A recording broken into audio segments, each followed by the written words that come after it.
네, 반갑습니다. 네, 2025년 수업연구회 세미나 첫 번째 세미나고요.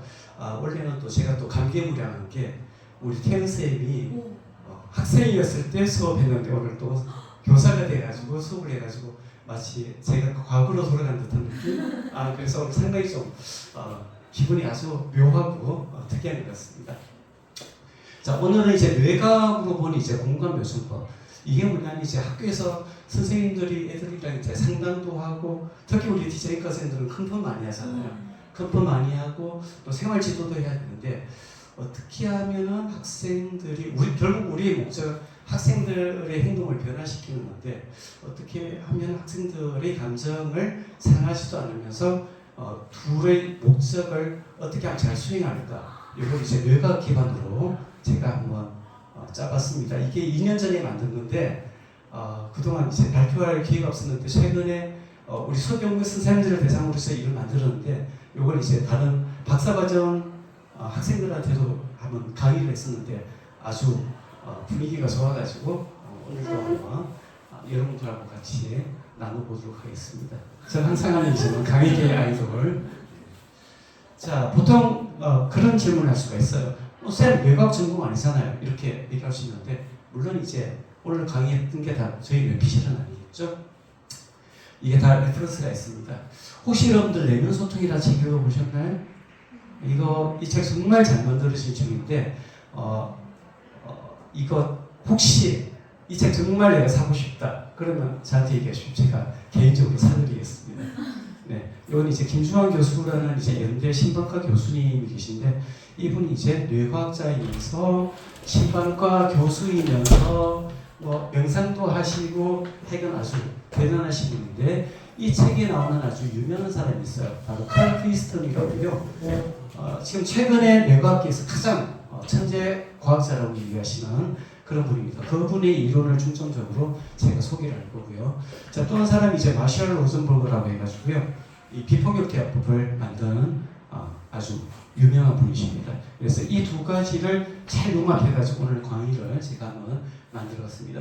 그 외에도 이제 제가 과학교사니까 과학도 들어가고 철학도 들어가고 진화심리학도 들어가고, 자, 이런 여러 가지를 섞어가지고 제가 강의를 한번 만들어봤습니다. 첫 번째, 뇌에 대한 가장 큰 오개념. 자, 오개념이라는 건 우리가 보통 이렇게 얘기하죠. 어떤 사물이라든가 현상에 대해서 잘못된 지식인데, 제가 한번 물어볼게요. 딱 세 가지만 오늘 한번 바로잡고 가보도록 하겠습니다. 첫 번째, 뇌는 왜 존재할까요? 자, 우리 지각하신 우리 영철 선생님, 뇌는 왜 존재할까요? 그냥 편하게 얘기하세요. 왜 존재할까, 뇌는? 행동하기 위해서. 비슷하다. 자, 보통은 이제 이걸 이제 약간 더 고급지게 표현하면은, 나라는 자아의식이 뇌의 작용을 통해 존재하는 이유, 이렇게 부를 수 있는데, 보통 100이면 100 다 이렇게 얘기해요. 생각하기 위해서. 근데 영철 선생님이 뭔지는 모르겠지만 약간 진실에 다가왔어. 생각하기 위해서 아닙니다. 오히려 행동하기 위해서라는 거하고 되게 좀 비슷한 의미인데요. 자, 왜 우리가 이런 생각을 했냐면 바로 이 사람 때문입니다. 이 사람 누구죠? 데카르트, 맞죠? 구지대 에르고스. 자, 이 사람이 나는 생각한다, 고로 나는 존재한다, 이런 얘기를 했었죠. 그래서 이제 그 이후부터 인간은 이제 마치 생각하고 고뇌하는 그런 망물의 영장이라고 생각을 해가지고, 지금도 이성적인 인간, 이런 패러다임이 엄청나게 강한데 실제 그렇지 않습니다. 뇌는 왜 존재할까요? 바로 움직이기 위해서입니다. 아주 정확하게 맞추셨어요. 행동하기 위해서, 움직이기 위해서, 똑같은 얘기입니다. 자, 이거는 이제 월퍼트 교수라는 아주 유명한 뇌과학자가 있는데요, 그 사람이 이론을 가지고 온 겁니다. 멍게는 뇌가 있을까요, 없을까요? 맞춰보세요. 있다. 없다. 아닙니다. 있다고 해도 답이 되고 없다고 해도 답이 됩니다. 자, 볼게요. 자, 유충일 때는 뭐냐면은 얘들이 뇌는 없고요, 이렇게 지느러미 쓰는 애들은 뇌삭이라고 있습니다. 척삭. 자, 척삭이 바로 뇌가 같은 건데요, 얘들이 이렇게 어렸을 때 막 움직여야 돼요.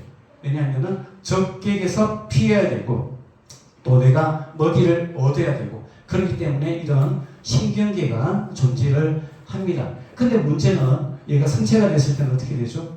바위에 이렇게 딱 달라붙어 있죠. 그러면 얘는 뇌가 필요 없어. 그냥 뇌는 하나의 단백질일 뿐이야. 그래서 자기가 바로 소화를 해버려요. 즉 인간의 뇌, 모든 동물의 뇌는 처음에 만들어진 게 바로 움직이기 위해서다. 자, 거기에 관련된 동영상 간단하게 한번 보도록 하겠습니다. 자, 이 동영상 제목은요, 뇌의 진짜 존재 이유, 그 다음에 뇌는 무브먼트, 즉 움직임을 컨트롤하기 위해서 존재한다. 그런 내용입니다. Swims around in the ocean in its juvenile life, and at some point in its life it implants on a rock.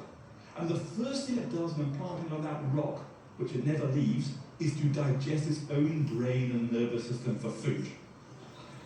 So once you don't need to move, you don't need the luxury of that brain.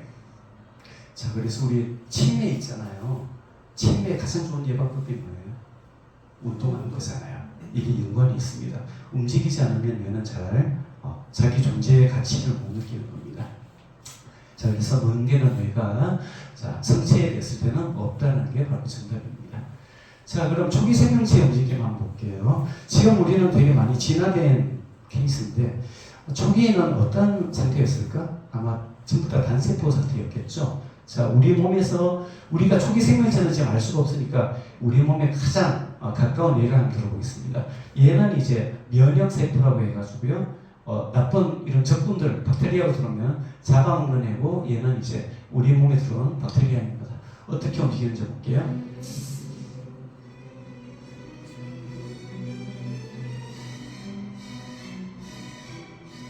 자, 결국 저렇게 해가지고 저렇게 잡아먹는 거죠. 네.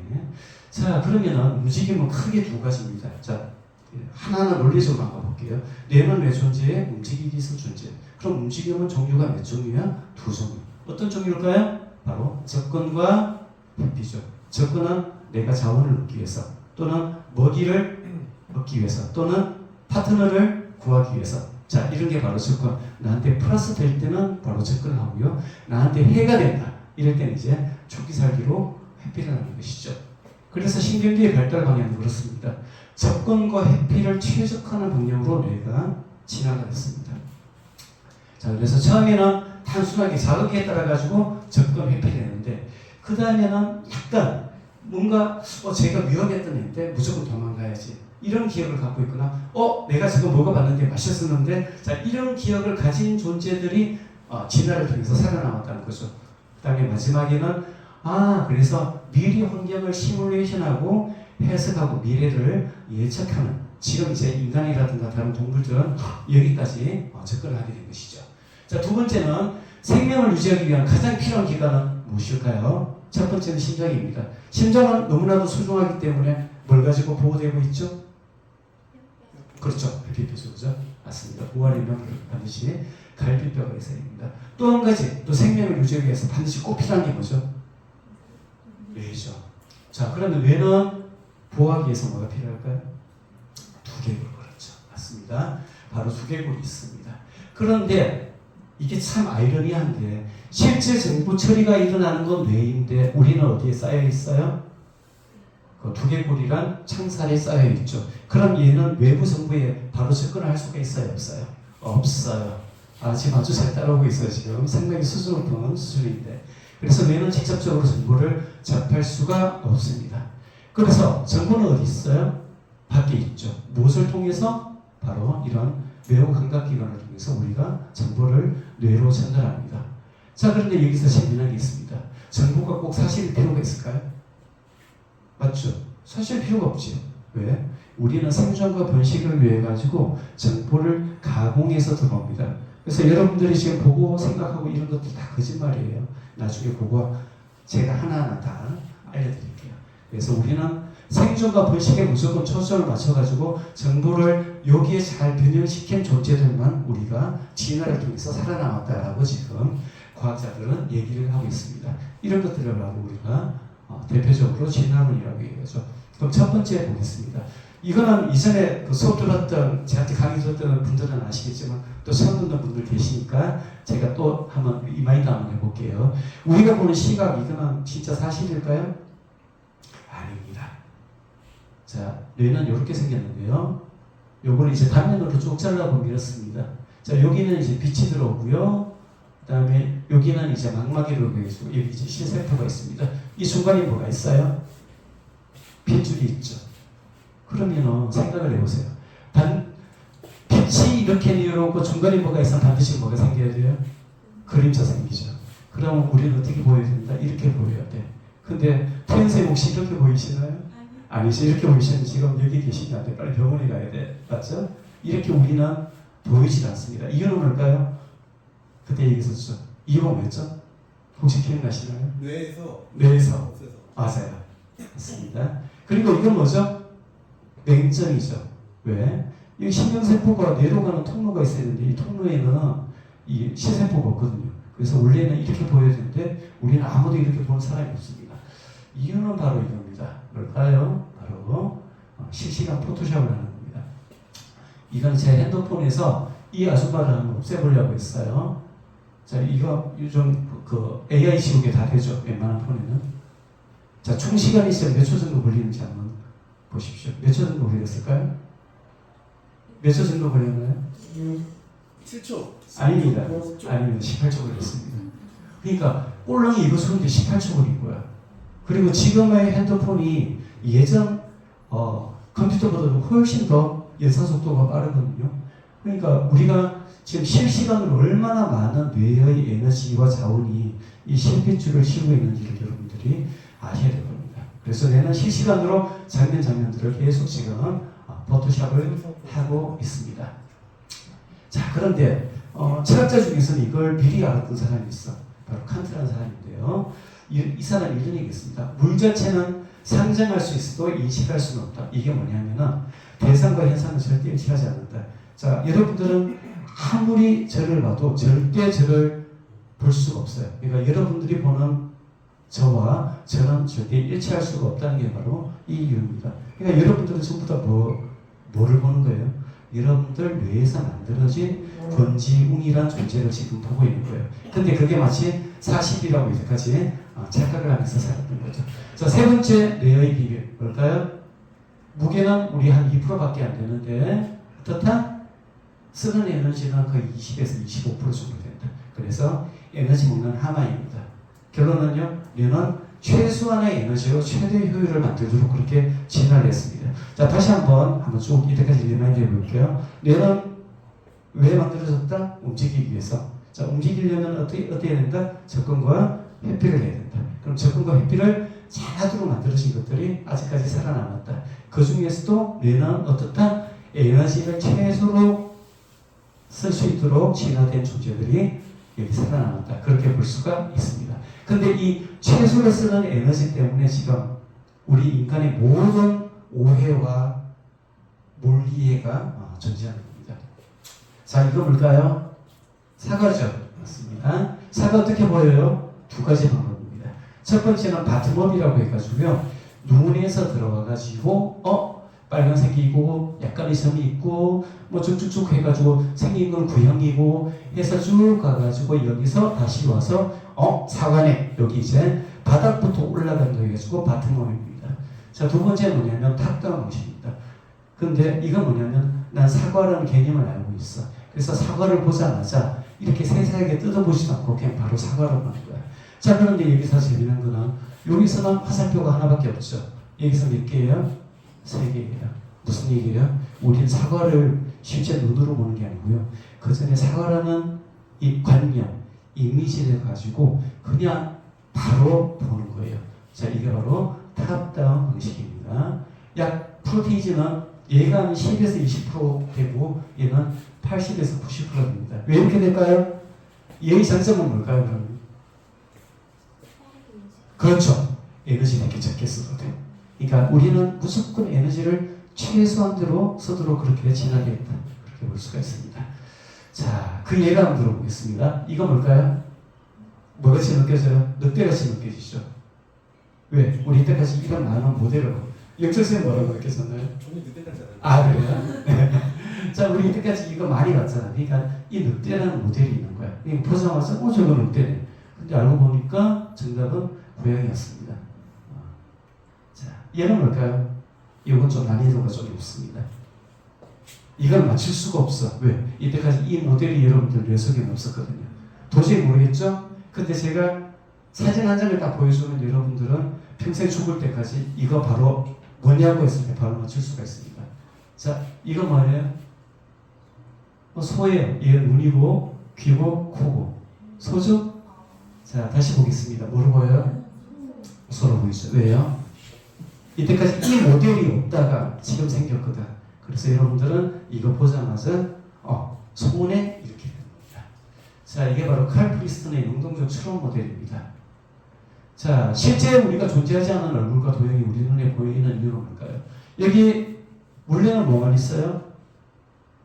점만 있죠. 근데 우리는 사람 얼굴이 보이죠. 왜요? 사람 얼굴에 대한 모델이 뇌에 있기 때문에 그렇습니다. 자, 여기 마치 삼각형이 줄거 있는 것 같죠? 근데 삼각형 있나요? 없나요? 없어요. 왜? 우리는 삼각형이란 모델을 뇌 속에 갖고 있기 때문에 그렇습니다. 이것도 마찬가지고요. 이것도 마찬가지입니다. 그래서 우리 뇌는 그냥 무의식적으로 이 모델이 있으면 그냥 초론을 해요.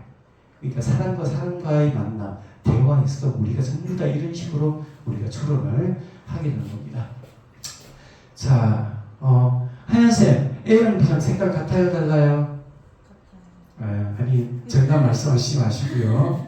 자, 아니, 그 보기엔 다르잖아요. 그죠? 자, 직접 한번 보겠습니다. 근데 이렇게 하니까 같네, 그지? 근데 다시 돌아보면 또 달라져. 이 이유는 왜 그럴까? 자, 이게 바로 착시라는 건데요. 원리는 이렇습니다. 바로 얘 때문입니다. 얘는 뭐예요? 기둥이죠. 기둥이 있으면 이렇게 그림자가 지죠. 그 그림자라는 우리 모델은 어떤 개념이 있죠?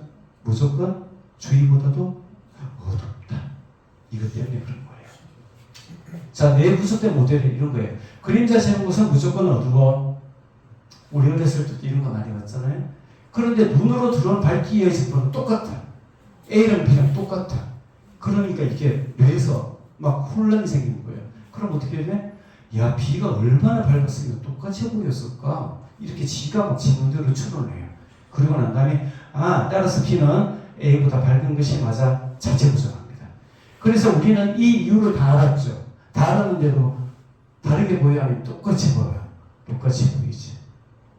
이 이유는 뭘까요? 자, 우리 몇 분 정도 경험한 걸로 우리가 이때까지 살아오면서 쌓아왔던 모델을 바꾸는 것보다는 차라리 그림자는 어둡다라는 기존 모델을 계속 지속하는 게 우리 생존과 번식에 훨씬 더 도움이 되기 때문에 그렇습니다. 왜? 여러분들도 이때까지 엄청나게 많은 공부를 해가지고 이만큼 지식을 쌓아왔잖아. 근데 그게 한순간에 아니야 다 버릴 수 있어? 없잖아요. 그건 되게 비효율적인 거예요. 그래서 우리는 뇌 눈으로는 그렇게 바텀업으로는 그렇게 들어왔어도 이 탑다운에서는 아니야 무시해 그냥 기존대로 갈 거야 이렇게 되는 겁니다. 자, 그래서 지금 시야에 나타난 모든 형상들의 대부분은 뭐예요? 지금껏 뇌에서 만들어진 모델을 우리가 기반으로 하고 있는 것입니다. 자, 그러면 눈만 그럴까요? 아닙니다. 우리 미각도 그렇습니다. 자, 우리 태연생 말고는 이거 다 봤었죠? 이 동영상 혹시 기억나나요? 기억나죠? 자, 둘 다 똑같은 커피예요. 좀 더 편한 것 같거든요. 부드럽거나 향이 오래 가고 제가 맛에 좀 민감해서 그런지 모르겠는데요. 쓴맛이 조금 덜해서 그러니까 보통 시럽이나 설탕을 안 섞어도 먹어도 될 만큼 딱 알맞은. 당신의 커피 선택도 이렇지 않나요? 커피도 스마트 초이스 하세요. 근데 이 여자가 원래 거짓말장인데요? 아니죠. 왜 그런 맛은 정말 똑같이 느꼈는데 다르게 얘기했을까요? 아니, 맛도 다르게 느꼈어요. 왜요? 우리는 어떤 모델을 갖고 있어요? 태연쌤 어떤 모델을 갖고 있을까요? 그렇지. 비싼 게 바로 제가 합니다. 우리가 자본주의 사회에 살아가면서 우리 이 모델을 갖고 있기 때문에 비싸니까 뭐든지 더 좋겠지 하면서 막 이렇게 내서 또 비쌌을 때 뭐 그런 거 자기가 예전에 경험했을 때 비싼 데서 마셔봤던 커피들 이런 것들이 막 조합되면서 정말 그런 맛을 만들고 있는 겁니다. 자, 지금까지 했던 감은 종합을 한번 해보겠습니다. 자, 첫 번째 뇌는 움직임을 최적화하는 방향으로 진행됩니다.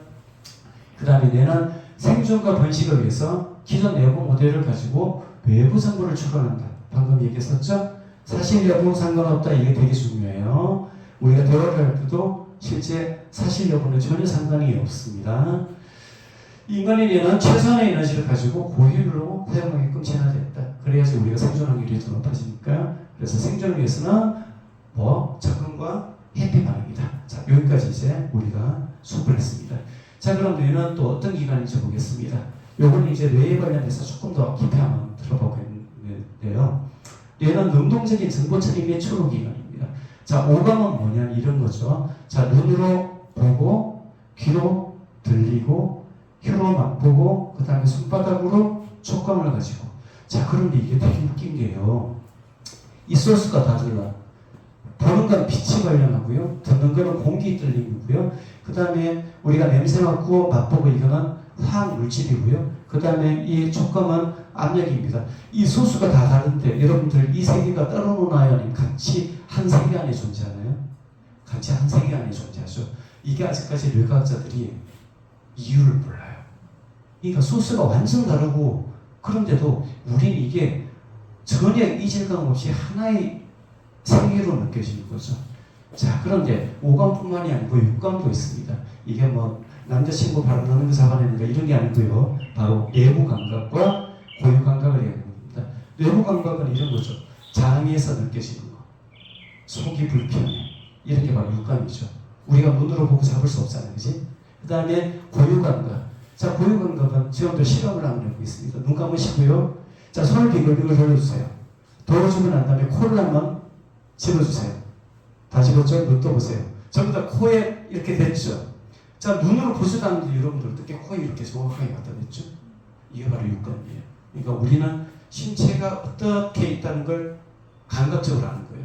자, 이거는 우리가 흔히 얘기하는 오감하고 벗어났기 때문에 바로 육감, 고유 감각이라고 합니다. 전에는 이런 이질적인 신호들을 통합해가지고 우리에게 하나의 환경으로 느껴지게 만들고요. 또 생존을 위해서 이러한 정보를 가지고 추론을 하더라 그런 얘기입니다. 자, 뇌는 다시 한번 강조하지만 정보 처리와 추론의 과정에서 사실은 별로 중요하지 않아요. 그 사실을 막 찾아가는 거를 되게 싫어해. 왜? 에너지가 많이 드니까. 자, 행동, 적응과 회피를 만들어내는 추동 또는 동기의 원인은 무엇일까요? 왜 여러분도 오늘 여기에 오려고 했었나요? 예전에 왜 오늘 여기에 오려고 했었나요? 뭔가 그렇지, 맞아요. 나한테 플러스 되는 게 있기 때문에 그런 거죠, 그렇죠? 근데 여기 내가 너무 불편한 사람이 있다 그러면 갈까 말까 계속 고민하다가 갑자기 뭐 제가 아파서 그런데요, 뭐 그러면서 갔겠죠. 마찬가지입니다. 바로 인간에게 있어서 마음이 바로 그런 역할을 합니다. 자, 마음은 크게 감정이란 욕구가 있는데요. 이 감정이란 욕구는 어떻게 보면은 나의 이득에는 플러스의 방향으로 흐르고요. 나의 어떤 안 좋은 나한테 해가 되는 것은 마이너스 쪽으로 흘러가지고 그게 통합이 돼서 마음으로 여기에 참석하고 싶어 또는 가기 싫어 이런 마음들을 만들어내는 겁니다. 자, 감정의 존재 이유는 마찬가지입니다. 욕구가 충족되었는지 충족되었지 않은지 그 여부를 확인하기 위해서 감정이 만들어진 거죠. 자, 기준은 바로 이거예요. 자, 내 욕구가 임하는 통인데 이쪽으로 갈수록 꽉 차. 그럼 이건 바로 긍정적 정상. 그래서 내가 기분이 뭔가 안 좋아. 그럼 여러분들은 뭐라고 생각해야 돼요? 내한테 어떤 바람이나 욕구가 있었는데 그 욕구가 지금 채워지지 않았구나. 어떤 욕구가 채워지지 않았지? 이렇게 생각하는 습관을 지금부터 들이도록 하십시오. 그러면은 많은 감정적인 어떤 혼란스러움에서 여러분들이 되게 좀 빨리 벗어날 수 있겠습니다. 그래서 지금부터 우리는 욕구를 통해 가지고 감정을 한번 유추하는 그런 연습들을 한번 해볼 거예요. 자, 부정적 정서는 바로 이런 겁니다. 실제 이만큼 채워져야 되는데 이것밖에 채워지지 않았어. 그때 뭔지 모르겠는데 되게 기분 나빠. 기분 나쁜 이유는 문제는 모르겠는데 빨리 네가 원하는 욕구 채워줘. 그렇게 우리 뇌에서 시간을 보내는 겁니다. 왜요? 바로 생존과 번식을 위해서. 결국 가다 보면 전부 다 생존과 번식에 다 만나게 되어 있어요. 자, 그럼 욕구의 존재 이유는 바로 생존과 번식이라는 걸 얘기를 했었죠. 자, 욕구의 단계. 혹시 이거 우리 교육학 시간에 배웠었죠? 뭐죠? 슬로우, 맞죠? 자, 그런데 지금 뇌과학자들은 이거 거꾸로 세워놓는 게 맞다라고 얘기를 하는 경우가 많습니다. 실제 이렇지가 않고요. 한번 제가 한번 해볼게요. 제일 꼭대기에 뭐가 있죠? 가장 생리적인 욕구. 그러니까 우리는 어떻게 보면은 이 가장 근본적인 생리적 욕구를 충족하기 위해서 얘도 이쪽으로 가고 얘도 이쪽으로 가고 얘도 이쪽으로 가고 얘도 이쪽으로 간다라고 하는 게 오히려 더 이론적으로 맞다라고 하는 겁니다. 자, 피라미드 방향이 뒤집어져야지 설명이 되더라. 당연히 생리적 욕구는 생존과 번식을 위해서 몸의 유지에 반드시 꼭 필요한 거죠. 그 다음에 안전에 대한 욕구, 이것도 결국 생존과 번식이고요. 그래서 우리가 회피하거나 도피하거나 그런 반응을 합니다. 자, 귀속감, 사회적 욕구. 내가 살아가기 위해서는 예전에 한 마을이나 한 무리에 존재해야 되잖아요. 거기서 벗어나는 순간 나는 음식을 얻지도 못하고 또는 공동 육아를 하지도 못하고, 그래서 우리는 이런 기본적인 어떤 그게 있어요. 절대는 집단을 벗어나지만, 특히 집단을 벗어나거나 집단과 반대되는 방향으로 갈 때 우리 뇌에서는 엄청나게 강한 그런 부정적인 에너지를 보내는데, 그걸 바로 우리는 외로움이라고 얘기하죠. 그 다음에 자기 존중 욕구, 자아 실현 욕구. 근데 여기서 또 궁금함이 생겨요. 아니, 이런 사회적인 욕구가 결국 이거라고? 이렇게 생각을 할 수가 있는데, 정말 그런지 한번 볼게요. 이 사람 누구죠? 피카소 맞죠? 평생 만든 작품 수 한 몇 개 정도 될까요? 영철쌤, 한 몇 개 정도 될까요? 어차피 틀릴 거니까 편하게 나와요. 적을 것 같아요. 물어보는 거니까 아니면은 한 500개. 500개? 자, 우리 한번 수록적으로 한번 얘기해 볼까요? 예진쌤. 2,700개. 태연쌤. 10,000개. 10,000개. 5,000개. 5,000개. 147,800점. 미치도록 만들어내는 사람입니다. 그래서 우리가 보통 얘기하는 메슬로우 단계에서 봤을 때 바로 자아 실현의 아이콘이라고 얘기를 하죠. 도대체 이 사람이 왜 이렇게 많이 만들어냈을까? 누구 때문일까요? 네, 바로 뮤즈.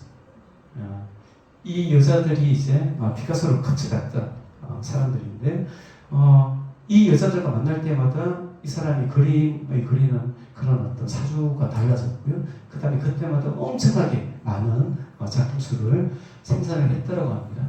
결국 어떻게 보면은 침팬지 같은 경우에는 알파 메일이 되기 위해서는 가장 강력한 힘 이런 거지만, 인간에게 있어서는 바로 이런 예술이라는 것도 나는 다른 남자와 달라. 결국 메이팅의 관점에서 봤을 때는 가장 어떤 매력적인 힘의 원천이 될 수가 있는 거죠. 그래서 우리가 자아 실현이라든가 예술적인 활동 이런 것들도 결국은 다 여기서 나온다라고 볼 수가 있습니다. 근데 그 의식적인 차원에서 몰라. 그게 무의식적인 차원에서 일어나는 거예요. 자, 그래서 욕구의 특징 한번 정리해 보겠습니다. 첫 번째는 진화를 통해서, 그 다음에 유전자로 전달됩니다. 여러분들 배고파하는 거, 자고 싶은 거, 사랑 나누고 싶어하는 거, 이거 전부 다 어디에 다 각인된 건가요? 바로 유전자입니다. 그래서 이건 계속 인간과 인간을 통해 가지고 계속 전달되는 거예요. 그 다음에 모든 인간에게 존재합니다. 그래서 욕구는 모든 인간에게 존재한다. 이게 매우 중요한 키워드라고 볼 수가 있습니다. 요것들을 이제 나중에 한꺼번에 제가 다 엮어볼게요. 자, 욕구의 종류가 이렇게 많아요. 놀이의 욕구, 재미 욕구, 자율성의 욕구, 생명의 욕구, 생존의 욕구, 안전의 욕구, 대인관계, 상호의존, 의미, 통합, 조화, 평화. 상담하는 사람들은 이런 것들을 막 다 배우고 있어.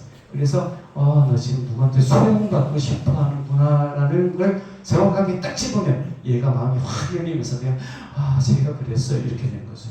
그래서 상담하시는 분들은 이런 것들을 정확한 단어를 딱딱 집어가지고 공감을 할 때 얘기를 하는 그런 아주 테크닉이 있는 거죠.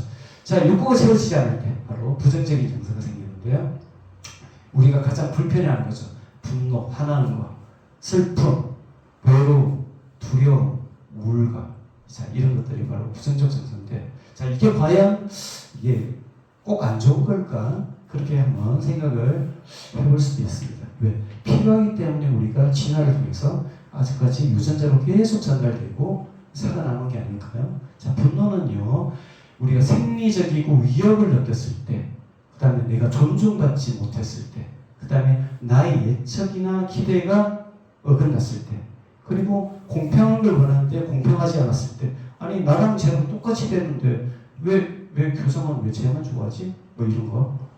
이럴 때 나타나는 게 바로 분노입니다. 자, 이 분노는 공격성을 유발하고요. 공격적이 돼. 근데 이 공격을 분출하지 못한 경우가 대부분이잖아요. 그럼 어떻게 될까요? 날 공격해. 자책. 자책 이런 것도 자기 공격하는 거예요. 그러니까 차라리 막 그냥 밖으로 싸지는 사람들은 멘탈이 오히려 괜찮은데 이 싸지려니까 나는 사회적인 약자고 그러다 보니까 나를 막 이렇게 막 공격하는 거예요. 나를 잘못된 거라고 스스로 가스라이팅하고 자 이런 것도 다 내면에는 바로 분노라고 볼 수가 있습니다. 그 다음 타인으로부터 위협이나 자원 약탈을 막는 데 기여한다. 그래서 내가 분노라는 감정이 생겼다면 여러분들이 이제 이래 생각하는 거예요. 내가 지금 뭔가 생리적으로 뭔가 위협을 느끼나? 아니면 생리적인 어떤 부분이 잘 채워지지 않았나? 또는 내가 누구한테 존중받고 싶었는데 존중받지 않았나? 아니면 내가 어떤 예측이나 기대가 있었는데 그게 무너졌나? 뭘 내가 예측하고 있었지? 이런 식으로 분노란 감정에 초점을 두지 말고 이쪽으로 한번 이렇게 돌려보시면은 생각이 보통 여러분들께서는 생각이 꼬리에 꼬리를 물고 계속하면서 에너지가 커지면서 자기를 막 잠식하잖아요. 자 그러지 말고 이런 걸 한번 여러분들이 이렇게 초점을 맞춰 보시라 그런 얘기입니다. 자 슬픔은 어떠한 장점이 있을까요? 왜 필요할까요? 그렇죠. 내가 되게 누군가와 연결되고 싶었는데 또는 관계가 지속되고 싶었는데 그 관계가 단절됐을 때 그때 엄청난 슬픔이 일어나죠. 그 다음에 애착 관계, 그 다음에 나의 안정성이 무너졌을 때 그때 막 이렇게 눈물 나죠. 자 이거는 이제 어떠한 장점이냐, 내가 눈물을 막 흘리고 있으면 사회적으로 지지를 받습니다. 자 지금 이렇게 강의를 듣고 있다가 갑자기 영철쌤이 한 번도 눈물을 흘린 적이 없어. 근데 막 눈물을 막 흘려. 이 사람이 눈물 한 모금도 없는 것 같은 사람이. 그럼 주위에서 반응이 어떨까요? 예수님, 영철쌤 무슨 일이 있으세요? 바로 사회적 지지, 지원. 특히 그 여학생들, 여자분들이 되게 강하죠. 이렇게 정서적으로 케어해주고.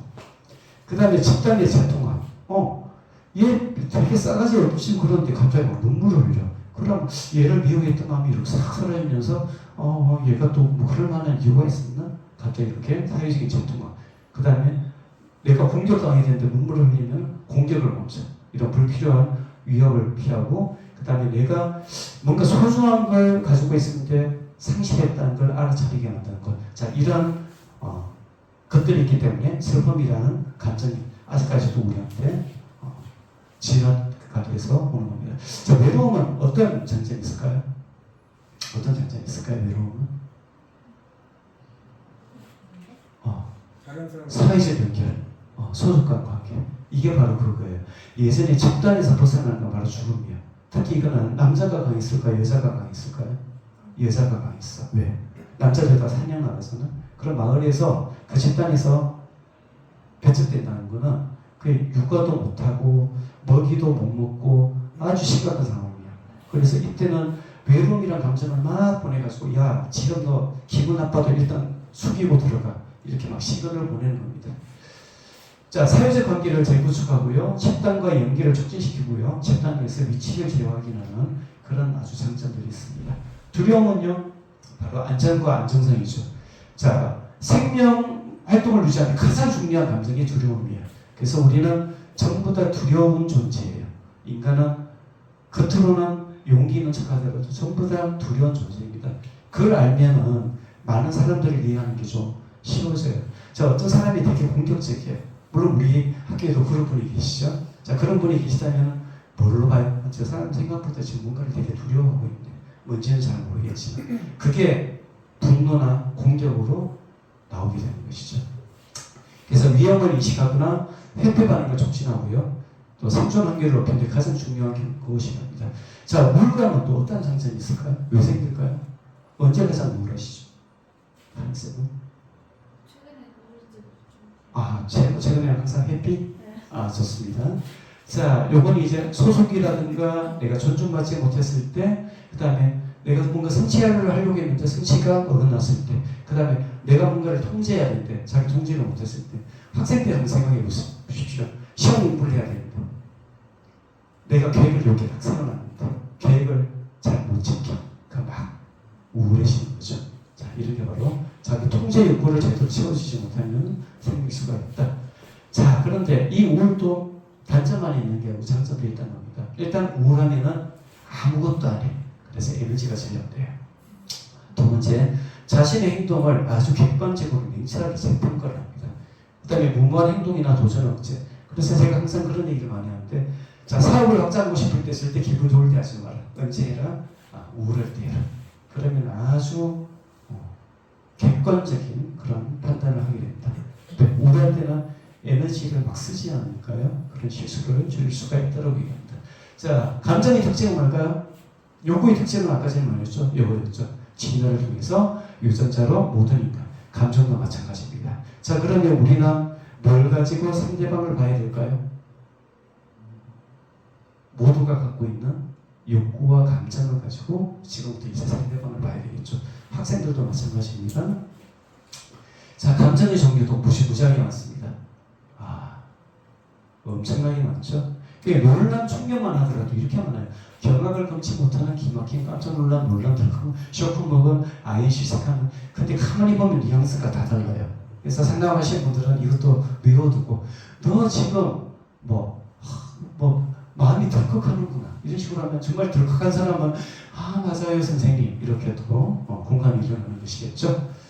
자, 이렇게 많습니다. 자, 그런데 감정은 왜 중요한가 이런 겁니다. 자, 감각기관을 해서 눈을 통해서 귀를 통해서 들어오면은 우리가 바로 이쪽에 전두엽으로 가는 게 아니고요. 변연기라는 것을 거쳐서 가는데 변연기가 바로 감정을 해요. 그래서 인간은 어떤 존재다? 이성적인 존재가 아니고 감정적인 존재다. 그래서 이제 아주 제가 좋아하는 얘기인데 인간은 감정을 느끼는 사고형 생명체가 아니고 생각하는 감정형 생명체다. 그러니까 제가 싫어. 근데 그냥 싫다고는 생각 못해. 그 다음에 그냥 이유를 만들어요. 논리적으로 전두엽에서 쟤는 이래서 싫고 저래서 싫고. 근데 실제로 감정이 먼저 와닿은 거예요. 쟤 뭔가 나랑 좀 안 맞는 것 같은데 이런 것들 바로 감정입니다. 그래서 감정이 인간에게서 매우 중요시합니다. 자, 그러면 이때까지 마음을 구성하고 있는 거 뭘 봤었나요? 욕구 봤었죠? 그 다음에 뭐 봤었나요? 감정 봤었죠? 마지막에 이제 하나 남았습니다. 뭘까요? 여러분들 지금도 막 하고 있는데 생각. 그렇죠. 자, 근데 왜 얘만 이렇게 박스를 다르게 넣어놨을까요? 얘는 인간에게 공통적으로 있는 것, 얘는 사람마다 다 다른 것. 그러니까 우리는 사람하고 대화하고 관계를 가지고 말할 때 보통 이걸로 판단하는 게 아니고 전부 다 이걸로 판단합니다.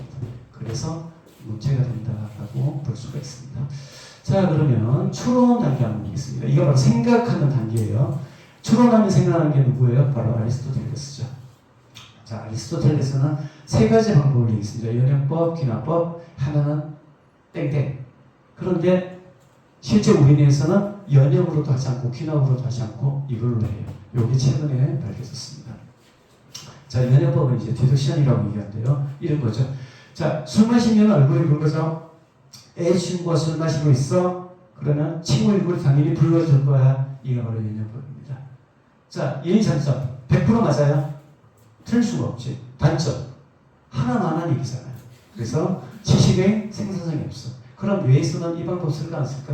안 씁니다. 자, 두 번째 귀납법. 자, 100번적 95번 이상, 100번적 99번 이상, 1000번적 999번 이상 술을 마시면 친구의 얼굴이 붉어지는 모습을 관찰했어. 근데 영철쌤이 얼굴이 붉어졌어. 너 술 마셨지? 자, 이렇게 추론하는데, 자, 예의장점 뭐예요? 이거 과학적 연구에 설명하는 거예요. 단점 뭐예요? 우리가 이 결론에 도달할 만큼 이렇게 많은 경우의 수를 계속해가지고 판단을 내리지 않는 거예요. 왜? 우리는 순간순간 생존과 번식을 위해서 계속 선택을 해야 되는데 이거는 시간이 너무 걸려요. 그래서 이거는 과학 연구할 때는 쓰지, 이것도 우리 인간은 쓰지 않는다. 자, 그러면은 어떤 방법을 쓸까? 자, 원래는 이제 아파고개라고 해가지고요. 아리스토텔레스가 이 추론법 3개를 했는데 마지막 하나는 사람들이 이게 무슨 얘기인지 이해가 안 돼서 해석을 못했는데 이 사람이 해석을 해냈습니다. 이 사람이 바로 샌더스라는 이제 찰스 샌더스라는 사람인데요. 퍼스라는 사람이죠. 자, 이 사람이 바로 가축법이라고 표현했습니다. 자, 가축법은 이거예요. 자, 술 마시면 얼굴이 붉어져. A라는 친구 붉어져. 친구 얼굴이 붉어졌어. 너 술 마셨지. 이게 우리 인간의 기본적인 뇌에서 생각하는, 추론하는 방식입니다. 장점은 뭘까요? 네, 지식을 생산해요. 단점 틀릴 수가 있어. 아니 얼굴이 붉어졌는데 이유가 여러 가지일 수가 있잖아. 어떨 때 우리 얼굴이 붉어지죠? 좋아하는 사람 만났을 때, 또 갑자기 화가 엄청나게 났을 때. 그러니까 여러 가지 이유가 있는데 자기는 A라는 친구가 술 마시면 얼굴이 붉어진다는 모델이 있으니까 바로 그냥 이 결론을 가지고 바로 추론을 해버리는 것이죠. 자, 그래서 연역이랑 좀 차이가 있죠. 연역이면 술 마신, 그러니까 연역은 여기에 초점을 맞춘 거고, 바로 가출법은 이 결론, 여기에 초점을 맞춰가지고 우리가 추론한다. 그런데 인간은 가출법을 사용하죠. 자, 지금부터 예를 한번 들어보겠습니다. 자, 추측해 볼게요. 식당 앞에 이렇게 줄이 많이 서 있어. 그럼 여러분들 뭐라고 추측하죠? 이게 맛집이네. 근데 아닐 수 있잖아. 그렇죠? 빚 받으러 온 사람일 수도 있잖아. 그렇죠? 근데 우리는 이때까지 수많은 사람들이 식당 앞에 줄 섰다. 여기 맛집이다라는 모델을 갖고 있기 때문에 바로 결론만 가지고 그렇게 하는 것이죠. 자, 자고 일어나는데 마당이 이렇게 됐어. 그럼 여러분들 뭐라고 추론하죠? 비 왔네. 근데 소방차가 지금 살수자가 물 뿌렸을 수도 있잖아. 그러니까 이 가출법은 틀릴 수도 있다. 하지만 지시를 아주 다양하게 생산할 수가 있다. 이거 어떻게 보여요? 잘 모르겠죠? 이건 어떻게 보여요? 사람 얼굴 보이죠? 왜요? 사람 얼굴에 대한 모델을 갖고 있잖아요. 우리는. 그렇게 안 보이나요? 저는 이런 거 되게 못 보는 것 같아요. 아, 그래요? 하나도 네. 못 봤어. 아까 소도 안 보여. 아, 그래요? 이거 사람으로 안 보여요, 이제는? 아이, 눈, 코, 입. 네. 쥐. 네, 쥐 같아요. 네. 자, 그런데 이 가출법은 뭐냐면 특이한 게 뭐냐면 무의식이야. 이게 의식적으로 추론하잖아. 그래서 우리가 어떤 사람을 딱 봤을 때 탁 느껴지는 그 모든 것들은 전부 다 뭐냐면 무의식적으로 일어난 거예요. 결론은 우리가 통제가 안 돼. 자, 내가 무의식과를 지각하는데 추론이 필요한데 이 과정에서 어떻다? 무의식적으로 일어난다는 게 중요하다. 이걸 이제 헤가몰처라는 사람이 이런 얘기를 했었습니다. 그러면 가출법은 뭐야? 이런 내적 모델, 내가 이때까지 살아오면서 또는 유전자로 내려왔던 그런 다양한 어떤 뇌의 내적 모델, 규칙이 있는데 이게 어떤 현상이 관찰되면은 그 규칙을 기반으로 우리가 능동적으로 어떻게 무의식적으로 추론하더라. 자, 그래서 나의 생각은 과연 진실일까요? 이것들을 한번 여러분들 한번 생각해 보십시오. 진실일 것 같잖아요. 근데 진실이 아닌 경우가 되게 많습니다. 자, 생각은 이런 외적 모델에 근거해서 생산적인 가출을 만들어내는데, 자, 가출은 틀릴 수도 있고 뇌는 사실 틀리는지 맞히는지 아무런 관련이 없다. 생존과 번식에 초점을 맞추기 때문에 뇌는 속도만 빠르고 나의 모델하고 근사치만 있으면 무조건 그거라고 생각을 한다는 것입니다. 그게 편하니까, 머리 안 쓰고 편하니까. 자, 그러면 우리가 진실 같은 생각들이 여러 가지가 있는데, 자, 어떤 것들이 있는지 한번 보겠습니다. 자, 도덕적 판단 볼게요. 우리가 흔히 얘기하는 이런 추구도 맞다라는 거, 옳고 그름, 잘잘못을 지적하는 모든 도덕적 판단과 평가에 관련된 생각들. 자, 이런 것들을 우리는 도덕적 판단이고 이건 절대 불변이라고 생각하는데 정말 그럴지 한번 볼게요. 만일 도덕도 상황에 따라서 바뀐다면. 자, 살인은 좋은 거예요, 나쁜 거예요? 나쁜 거죠. 근데 전쟁 때는 이 사람이 영웅이 됐어요. 중공군 3개 사단을 2만 명을 사살했대. 그래서 훈장을 탔던 사람이죠. 그러니까 우리가 흔히 얘기하는 사람을 죽이지 말라는 이 도덕적인 어떤 규율도 바로 규칙도 이런 상황에서는 전혀 달라질 수 있고 오히려 전쟁터에서는 적군을 많이 죽이면 선이 되는 것이죠. 그 다음에 또 진실 같은 생각들이 있습니다. 바로 뭘까요? 진단하는 거, 낙인 찍기. 쟤 정신병 아니야? 저 학생은 학교 부수공 아니야? 자, 이런 것들도 언뜻 봤을 때는 되게 진실 같고 사람들한테 얘기하면 맞다 맞아라고 얘기하지만 이거는 사실이 아닐 수가 있다는 거죠. 자, 요거는 이제 제가 좀 심한 건데요. 교사분들 다 기본적으로 다 심해요. 이게 바로 슈도입니다. 이거는 슈도의 의미가 어떤 거죠? 당연시하는 거. 자, 학생이면 당연히, 교사면 당연히. 자, 이런 것들이 강한 사람들이 내면에 뭐가 많아요? 분노가 많죠. 우리 학교에서 누가 가장 분노가 많을까요? 예수님, 누가 가장 분노가 많을까요? 그렇지. 이래야 돼. 교사는 이래야 돼. 학생은 저래야 돼. 그러니까 이분들 내면에 분노가 많아. 왜? 이게 나한테 진실 같은 진리니까. 근데 왜? 이 슈의 기준이 다 다르잖아. 학생도 마찬가지죠. 교사도 마찬가지죠. 교사의 복장이라는 것도 자기 기준이 다 다르잖아. 학생도 마찬가지. 학생다움도 기준이 다 다른데 내 생각이 진실이라고 생각하니까 제가 미운 거야. 저 학생이 믿고 제 교사가 미운 거지. 근데 실장 이 사람들은 자기가 이런 슈드를 갖고 있다는 걸 모르는 경우가 대부분이죠. 모를 수밖에 없어요. 얘기해도 이거 몰라. 자, 또 어떤 게 있습니까? 자, 아돌프 아이히만 이 사람이 이제 뉘른베르크 전범 재판에서 그런 얘기했죠. 나 유태인들 죽여놓은 거 죄 아니야? 나 공무원으로서 성실하게 나는 나의 직업 윤리로 난 그 일을 했을 뿐이야. 자, 이런 것들이 또 진실 같은 거죠. 자신이 선택한 책임을 부인하는 거예요. 자, 난 위에서 시킨 대로 했을 뿐이야. 우리 학생들한테 많이 얘기하죠. 쌤한테 얘기하지 마. 나 그냥 시킨 대로 했어. 교장쌤한테 얘기해. 또는 교칙에 따랐을 뿐이야.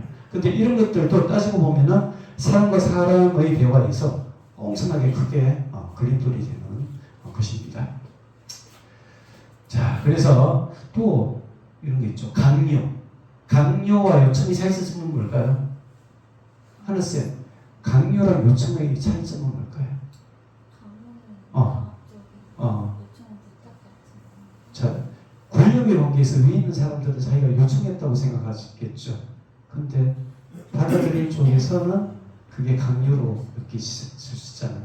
그래서 내가 강요했는지 요청했는지 알 수 있는 방법이 뭐냐? 자, 내가 뭐라고 얘기했어요? 이거 좀 해줄래? 또는 이거 해라고 했을 때 싫은데요 하면은 오케이? 이건 요청이에요. 근데 싫은데요 하면 갑자기 화가 확 나. 이거 강요예요. 그래서 이거는 권력의 비대칭에서 생기기 때문에 상급자들은 다 자기가 요청했다고 생각해. 근데 실제로는 받아들이는 아래쪽 사람들은 이 강요합니다. 왜? 내가 어떻게 할 수 있는 선택지가 없어. 이런 거죠. 영주사님이 항상 이런 것도 저런 것도 잘하니까 이번에 이거 좀 해줄래요? 근데 가만히 보니까 우리 부서에 살 사람이 나밖에 없어. 그럼 나한테 선택지가 없잖아. 그럼 이제 이 사람은 해줄래요? 하니까 청유은 요청이 되겠지만 받아들인 사람 기준은 뭐야? 강요네. 이렇게 되는 겁니다. 이것도 진실 같은 생각 중에 하나죠. 자, 상식도 진실일까요? 자, 예전에는 우리가 프레젠테이션 할 때 이런 차림을 했으면 어떻게 됐을까요? 회사에서 쫓겨났죠. 근데 잡스 이후에는 이런 차림도 하나의 트렌드가 됐죠. 결국 상식이라는 것도 사람마다 다 다르다는 거죠. 진실이 아니다. 결국 지금 얘기했던 강요, 상식, 도덕, 당연시 이런 생각이라는 게 결국은 한 명도 없더라. 나와 잣대를 기준해서 폭과 깊이가 같은 이는 이 지구상에 한 명도 없더라. 근데 우리는 이 생각을 가지고 서로 소통을 합니다. 다 다른 생각인데 그게 가장 큰 걸림돌이라고 볼 수가 있는 거죠. 그래서 생각으로 하는 대화의 결과는 뭘까요? 결국은 이제 똑같습니다. 방어 기전에 인해서 타인을 비난 또는 자기 실수가 합리화하고요. 주로 고정관념을 통해서 발생하기 때문에 고정관념은 뭐예요? 뇌의 모델이죠. 이 모델이 에너지 쓰는데 너무나도 효율적이야. 에너지 별로 안 써. 그러니까 모든 정보를 다 활용하고 분석할 수 없고 처리할 수 없기 때문에 우리 누구나도 고정관념 다 갖고 있어. 하지만 이게 진실이라고 생각하니까 문제가 되는 거죠. 나의 고정관념이 틀릴 수도 있다고 생각하는 순간 되게 사람이 유연해지는 거죠. 따라서 충동적이고 편향된 자신의 행동 양식이 습관화되면 결국 불균형 상태가 계속 남아있고요. 이런 이제 타인과의 소통이 점점 악화된다. 자, 그럼 이제 슬슬 이제 결론으로 가보겠습니다. 그럼 어떻게 해야지 제대로 된 소통할 수가 있는가? 자, 각자의 생각이 아닌 객관적으로 관찰된 사실을 가지고 하면 되지 않을까? 너도 알고 나도 알고. 특히 학생하고 얘기할 때 학생도 알고 나도 알고. 결국은 우리가 오감을 통해서 관찰된 그런 걸 가지고 먼저 얘기를 하면 되지 않을까? 이런 겁니다. 자, 그 다음 호모사피엔스의 공통적인 감성과 욕망을 가지고 대화하면 되지 않을까? 자, 팩트와 감성과 욕망을 가지고 얘기하면은 서로가 의사전달을 잘하면서도 그렇게 마음으로 힘든 부분은 잘 없을 것 같다. 그런 얘기입니다. 자, 모두가 다른 생각으로 소통하면 단절이 발생할 수밖에 없다고 얘기합니다. 자, 소통이라는 게 원래 이게 커뮤니케이션이 라틴어로는 이제 커뮤니카레라는 뜻이래요. 이게 공통한다, 공유한다 그런 뜻이래요. 그러니까 우리가 흔히 소통이라는 게 내가 나한테 메시지를 전하고 나는 저 사람한테서 메시지를 받고 이런 게 아니고 뭔가를 공유하고 그다음에 공통된 뭔가를 가지고 있다는 겁니다. 결국은 이제 shared experience, 경험을 공유하는 것이죠. 그래서 커뮤니케이션은 메시지를 주고받는 게 아니라 공유된 경험을 만드는 행위입니다. 근데 은밀하게 공유된 경험은 뭐밖에 없다? 감정과 용어밖에 없다. 다른 건 전부 다 공유할 수조차 없습니다. 공유 자체가 안 됩니다. 그래서 대화란, 이거 제가 되게 보고 괜찮은 표현이라서 갖고 왔는데요. 강홍국이라는 사람이 그런 얘기를 해요. 대화는 화자, 말하는 사람의 수사학이 아닌 청자, 듣는 사람의 심리학이다. 결국은 내가 어떤 의도로 얘기를 했든지 간에 상대방이 그렇게 알아들었으면 그건 어쩔 수 없는 거예요. 그래서 청자의 심리학이다. 이렇게 볼 수가 있는 것이죠. 자, 그러면 첫 번째 관찰 방법부터 가볼게요. 자, 어떻게 관찰할까? 자, 나와 상대방의 오감에 의해서 확인된 팩트를 가지고 합니다.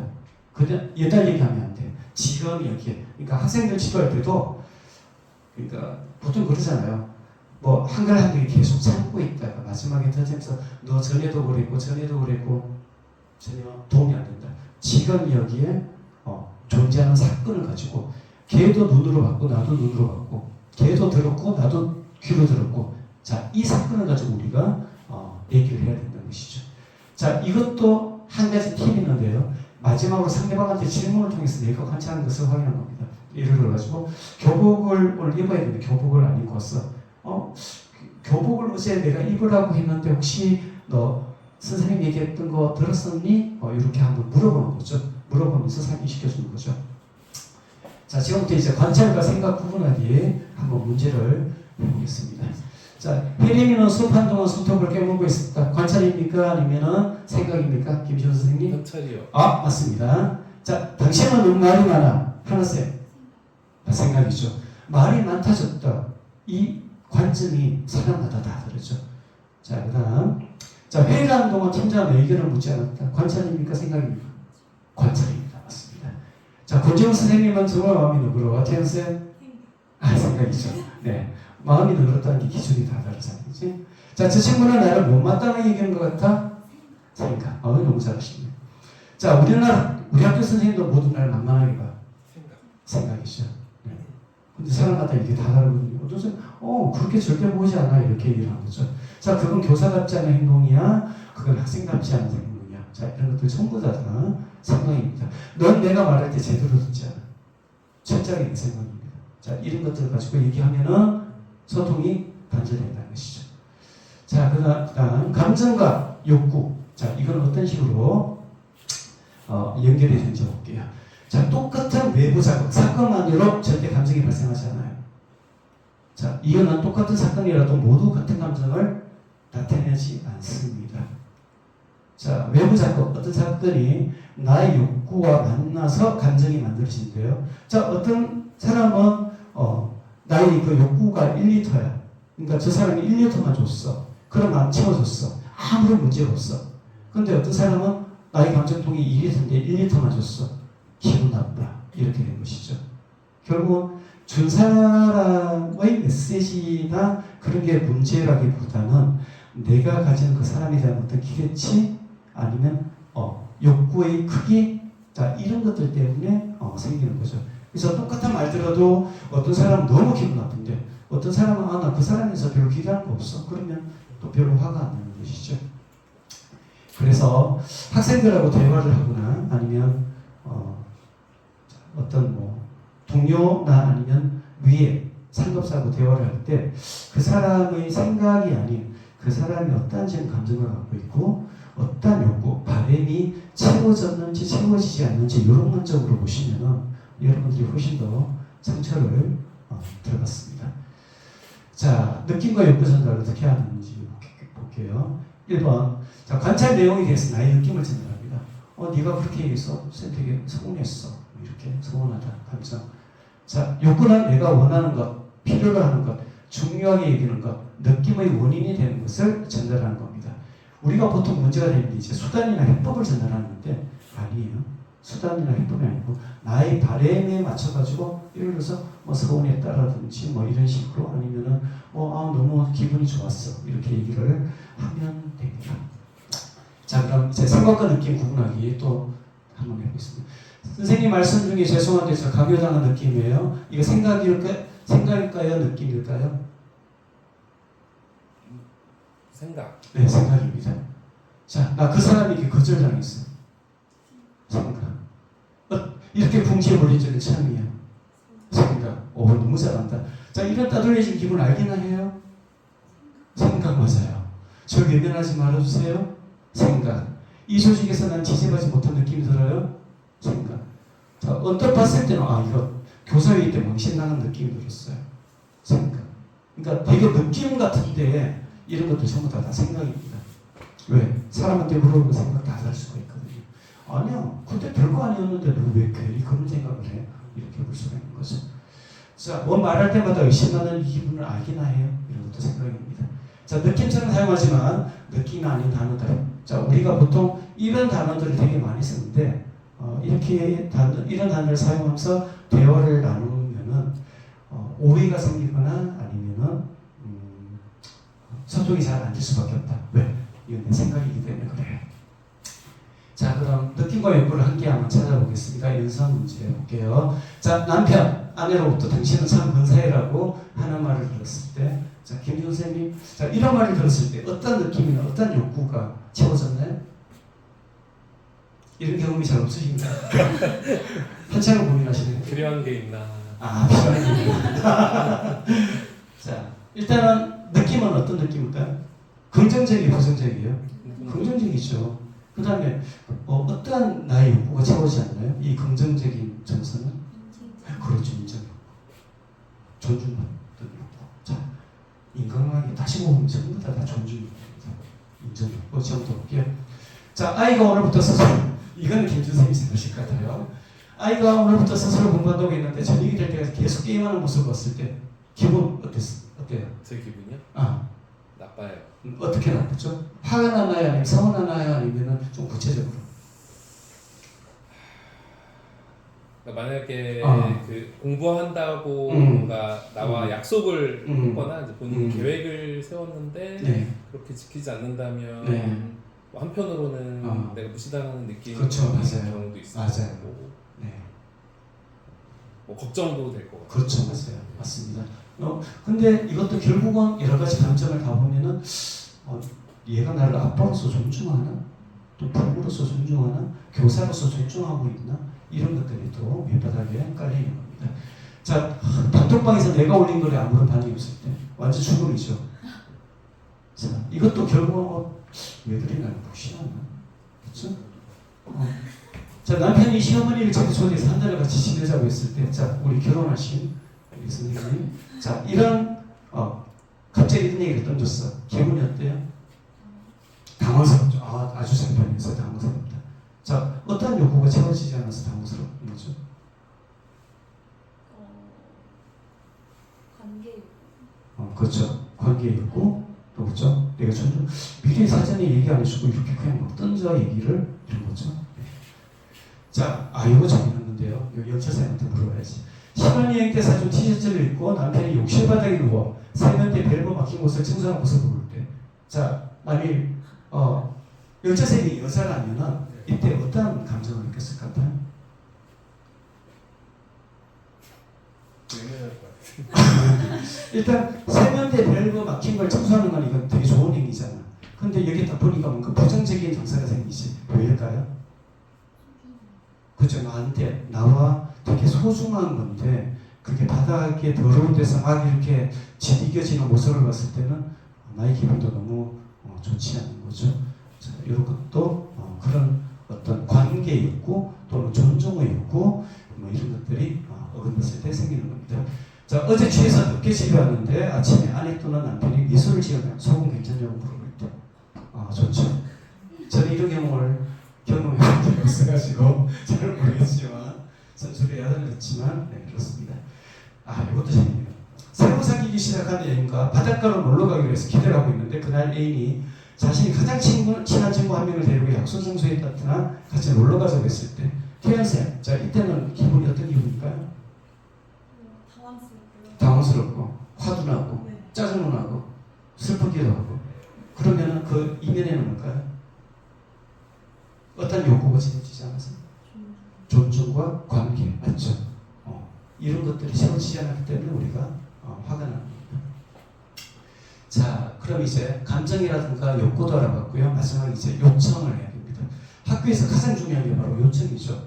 그러니까 그 이전까지만 하면은 상담실에서 벌어지는 건데 우리는 또 교사다 보니까 학생들에게 좋으나 싫으나 요청을 해야 됩니다. 자, 생활교육의 목적은 상담을 통해서 뭘 바꾸는 거예요? 학생의 행동을 스스로 바람직한 방향으로 바꾸게 하는 거죠. 자, 이 최종 목적을 달성하기 위해서는 당시에 우리가 학생들 지도할 때나 아니면 컨펌을 할 때 또 여러 가지가 있을 때 요청이라는 절차가 들어가야 됩니다. 자, 의외로 상담자나 내담자 또는 교사와 학생이 바램이 같은 경우가 많아요. 근데 따지고 보니까 바램은 같은데 방법이 다른 경우가 많아요. 자, 이럴 때는 우리가 요청을 어떻게 함을 통해서 서로의 어떤 방법을 맞추어 나가는 그런 방향으로 가는 건 어떨까 이런 거죠. 그래서 서로의 바램을 요청으로 표현하며 간격을 좁혀나가는 방향으로 생활교육이 진행될 필요가 있다. 자, 요선 전달은 어떻게 할까요? 자, 지금 할 수 있는 구체적인 얘기. 그러니까 지금 해야 돼. 나중에 할 수 있는 게 아니고 지금 해야 돼요. 그 다음에 긍정과 질문의 형태로 부탁을 하는데 이것도 가장 중요한 게 강요가 있는 거예요. 그러니까 내가 뭔 얘기를 했을 때 오케이 하면 좋은 거고요. 오케이 안 해도 그냥 그런 거지. 이렇게 생각하시면 오히려 더 좋아요. 이게. 왜냐하면 내가 근데 기분이 나빠. 그러면은 나는 이제 권력의 상위를 가진 사람으로서 느끼는 이제 분노란 감정이다라고 본인이 알아차리면 될 것 같아요. 자, 연결을 어떻게 하느냐. 자, 내가 지금 말하는 거 혹시 이해했는지 얘기해 줄래? 또는 내 말을 어떻게 너 느끼고 있니? 어떻게 생각하니? 이렇게 얘기를 해주고요. 이건 이제 연결 요청입니다. 행동 요청은 이제 구체적으로 이거 이렇게 좀 지금 해줄 수가 있니? 이런 겁니다. 자, 이것도 이제 연습 문제예요. 자, 상황이 이렇습니다. 자, 애인과의 영화관 약속. 자, 영어 시작 30분이 지나도 연락이 안 와. 근데 이렇게 지각하는 게 한두 번이 아니야. 느낌, 여러 가지 느낌이 있을 건데 첫 번째 느낌은 열받음 짜증. 왜요? 날 무시했네. 근데 이거 뭐죠? 자기 생각이죠. 자, 이거는 내가 존중받고 싶은 욕구가 채워지지 않아서 이런 생각이 났다. 아쉬워. 이건 뭘까요? 바쁜 일 좀 더 하다 올 걸. 지금 학교 일이 쌍뜸인데 이거 좀 더 하다 올 건데 이거는 자기 시간과 공간의 욕구 또는 내가 성장하고 싶은 욕구. 내가 영어 공부 좀 더 하다 올 건데. 자, 이런 것들 때문에 오히려 바쁜 일 좀 더 하다 올 걸 이런 생각이 들고 오히려 아쉬움도 느낄 수가 있는 겁니다. 그 다음에 불안 걱정. 뭐야? 사고 났나? 뭐가 잘못됐나? 이건 이제 안전의 욕구죠. 기분 좋음. 너가 잘 걸렸다. 이거 빌미로 이제 술 약속 잡아야지. 게임해야지. 자, 여러분 이제 상대방을 내가 통제를 하고 싶고 하잖아요. 이제 통제 욕구고요. 나의 생리 욕구. 결국은 이제 우리가 욕구가 다름으로 인해서 생각도 달라지고 느낌도 달라질 수가 있다는 거죠. 결국 결론은 다 뿌리는 욕구라고 볼 수가 있습니다. 그래서 앞으로 여러분들이 이제 사람들하고 대할 때, 학생들하고 대할 때 얘가 정말 바라는 게 뭐지? 이런 점을 항상 갖고 가시면은 상당히 의외로 잘 풀립니다. 자, 지금부터 그러면 예를 한번 들어볼게요. 자, 예는 두 가지인데 과연 여러분들 마음이 어떻게 움직여지는지 한번 보겠습니다. 자, 제가 이런 문자를 받았다고 칠게요. 자, 오늘 분리수거한 날이야. 또 밤 12시 넘어서 술 먹고 들어오는 건 아니겠지. 이건 뭔가요? 자기 생각이죠. 12시에 넘어서 들어올지 안 들어올지 어떻게 알아요? 자, 지난번에도 그래서 내가 혼자 가는 거 정말 피곤해 죽는 줄 알았어. 뭐야, 정말 자기밖에 생각 안 하고 부부면 집안일을 뭐든지 같이 하는 게 정상적인 거 아니야? 이건 뭐예요? 쉬어도 당연시. 맞죠? 자, 오늘도 당신 회식 있다고 하는데 정말 회식을 하는 건지 뭘 하는지 알게 뭐야? 오늘도 내가 분리수거 혼자 하던 거 놔두면 당신 정말 사람도 아니야. 이거는 선악, 도덕적 판단이죠. 사람도 아니라는 거. 자, 이렇게 보니까 자기는 되게 절실한데 그냥 자기 생각으로 정철된 메시지를 상대방에게 보냈습니다. 자, 요걸 제가 여기까지 했던 방법으로 한번 바꿔볼게요. 자, 첫 번째 관찰입니다. 너도 나도 부정할 수 없는 팩트. 자, 오늘 분리수거한 날인데 팩트. 지난번 당신이 12시 넘어 들었을 때 내가 혼자 분리수거했어? 관찰된 거, 팩트 얘기하고요. 이건 반박할 수 없잖아요. 두 번째, 그때 그냥 감정 얘기하는 거예요. 나 너무 힘들었고 서운했고 마음 불편했어. 느낌. 자, 이 느낌 왜 들었어요? 난 행간일을 당신과 같이 도와서 했으면 해요. 그렇죠? 관계적으로 도와서 했으면 돼요. 여기 뭐 부부면 집안일을 뭐든지 같이 이런 거 안 들어갔잖아요. 이런 거 들어가면 싸움나는 거예요. 그래서 그냥 너랑 같이 하고 싶은데 욕구 얘기하고 마지막에 그러니까 오늘 회식하더라도 10시까지 들어와서 나랑 분리수거 같이 해줄 수 있을까요? 그렇죠. 자, 여러분들 A라는 문자 받았을 때랑 B라는 문자 받았을 때 과연 여러분들 마음은 어디에서 움직여지죠? 대부분 B겠죠. 이걸 이제 학생들 상담할 때도 또는 우리가 학교에서 생활 교육을 할 때도 한번 해보자는 겁니다. 자, 이건 이제 저희 사례입니다. 지금은 졸업했는데 한때 서영이라는 친구가 있었어요. 얘는 계속 체육복을 입고 다녔어. 그래서 나도 계속 얘기를 하다 보니까 화가 나지. 실제 제가 이렇게 얘기를 한 건 아닙니다. 자, 근데 이런 거지. 서영아, 또 복도에서 체육복이랑 교복이랑 같이 입고 다니네. 쌤이 그러지 말라 했지. 이건 뭐예요? 규칙. 아까 전에 얘기했죠? 야, 규칙이니까 따라야지. 근데 이런 걸로 해결이 안 되는 거죠. 학생부에서 이렇게 보면 안 된다는 전달사항을 쌤이 몇 번이나 얘기합니다. 근데 얘 기억에는 그게 없을 수도 있어. 왜? 지난 과거 일이니까. 애들 돌았으면 다 까먹잖아요. 학생님이 교칙에 따라서 단정하게 입고 다녀야 되는 거냐? 이건 뭐죠? 쉬우도 당연시. 몸가짐이 단정해야 만가짐도 단정하고 공부도 잘 되고. 이건 누구 생각이에요? 자기 생각. 근데 이건 또 자기한테 너무 진실 같은 생각이에요. 그러니까 이걸 생각이라고 얘기하지 않고 당연한 거라고 생각해. 자, 선생님은 이제 이만큼 얘기했으면 알아먹을 때도 되었다고 생각하는데 너는 왜 항상 이 모양인지 네 생각이나 한번 들어보자. 자, 이러면은 일단 애가 기분이 안 좋겠죠. 그러면 우리가 궁극적으로 원하는 행동의 변화는 일어나지 않는다는 거죠. 그럼 저는 이렇게 한번 얘기해봤습니다. 서영아, 교복 상의와 체육복 하의를 입고 오는 것을 쌤이 봤는데 관찰했죠. 지도 알아. 혹시 이렇게 입은 이유가 있네? 이렇게 한번 물어보세요. 그러니까 이렇게 했을 때 보통 애들은 저도 모르게 바빠가지고 또는 뭐 깜빡해가지고 이런 식으로 얘기를 합니다. 한번 이유를 물어보시고요. 그다음에 선생님은 네가 또 학생부 선생님들에게 아담 맞을까봐 자꾸 신경이 쓰이고 걱정이 된다. 솔직히 그렇습니다. 전 제 학생들이 저기 가가지고 막 야단 맞고 하면은 되게 좀 싫어요. 그게 내가 어떻게 해줄 수 없다는 자괴감이 들고, 그러니까 실제 이 선생님이 이렇게 화가 났던 이유의 내면은 뭐냐면 결국 내가 너를 어떻게 그 상황에서 어떻게 해줄 수 없다는 게 미안한 마음이 크다는 거죠. 저는 개인적으로 그렇습니다. 자, 우리 반 학생들이 학생부 선생님들에게 야단하는 모습을 보면 너무 쌤이 많이 불편해. 쌤은 우리 반 애들 그런 상황에서 지켜주고 싶었거든. 욕구.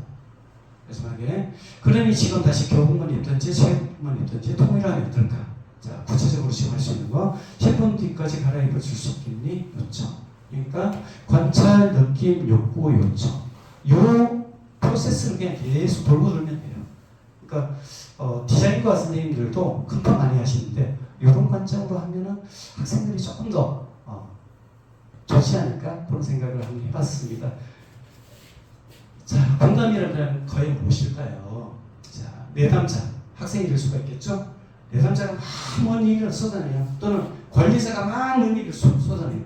우리 월요일 아침 모일 때 막 쏟아내는데 여기서 생각을 따라가다 보면은 너무 힘들어. 내가 힘들어. 자, 그래서 가만히 보면 이 사람이 어떤 바람이 지금 좌절됐는지 어떤 욕구가 채워지지 않는지 그런 쪽으로 해가지고 보니까 이 사람이 이런 부분이 좀 욕구가 안 채워졌네. 그러면은 그게 딱 인식이 되면은 그 다음부터 그 사람 한 얘기가 그렇게 너무 싫지 않아요. 근데 내가 기존에 있었던 그 사람의 어떤 모델에다가 플러스 알파가 계속 갖다 붙으니까 더 싫은 거지.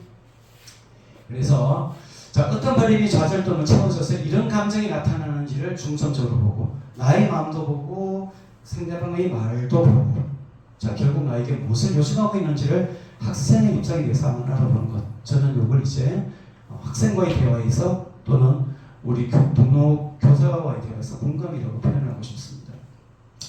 공감이 되면 학생의 느낌과 욕구가 나 또한 그런 느낌과 욕구가 있었다는 것을 알아차리면서 왜? 나도 그런 바람이 있었어. 또는 나도 그런 감정을 느낀 적이 있었어. 그러니까 갑자기 그 사람과 나와 연결되면서 소통이 일어나는 거죠. 아까 제가 소통의 꼬머니 까리라고 했죠. 우리는 공통된 경험을 하고 공통된 욕구와 감정을 공유했으니까 그때부터 이렇게 연결되면서 개강이 짠한 거야.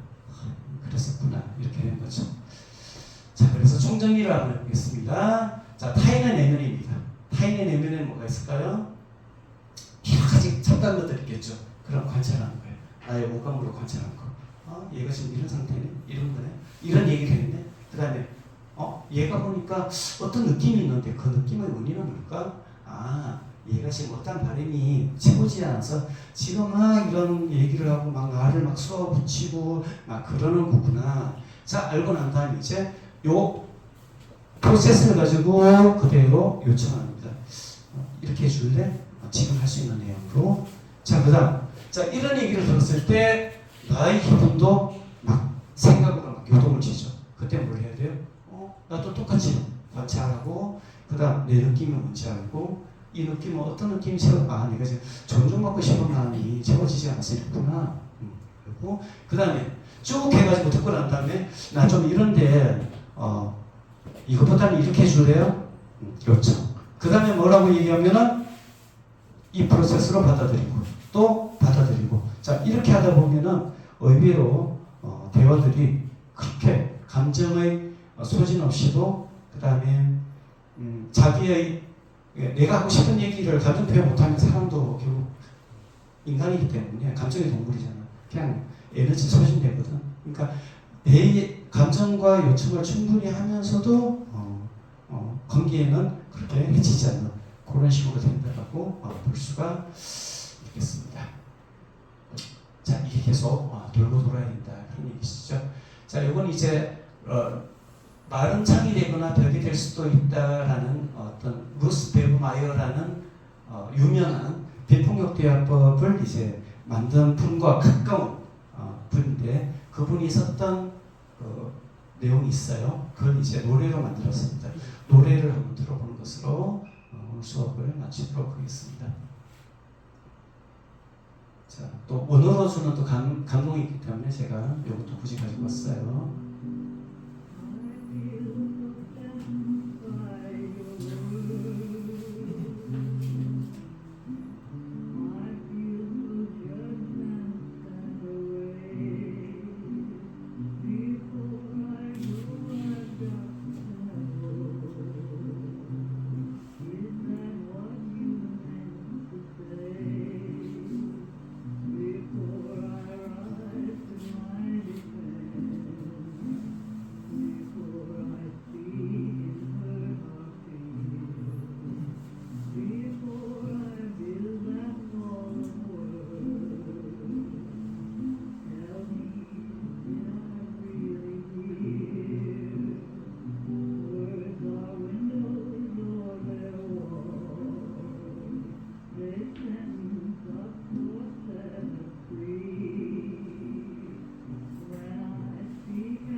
이렇게 해가지고 오늘 첫 번째 세미나를 마치겠습니다. 감사합니다. 혹시 뭐 질문이나 뭐 그런 게 있으면 얘기해 주세요. 눌러주세요.